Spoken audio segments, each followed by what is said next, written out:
Hello everybody, welcome back to HardReset.Info channel. In today's video, I'll show you how you can easily change dynamic range on your ELGATO Facecam MK.2.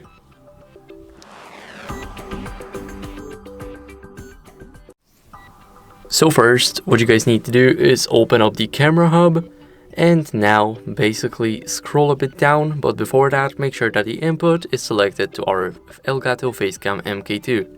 So now we need to scroll a bit down until we see exposure, and here right at the bottom of those settings we have the dynamic range. Here we can change it from standard to high depending on our preference and lighting. So that would be it.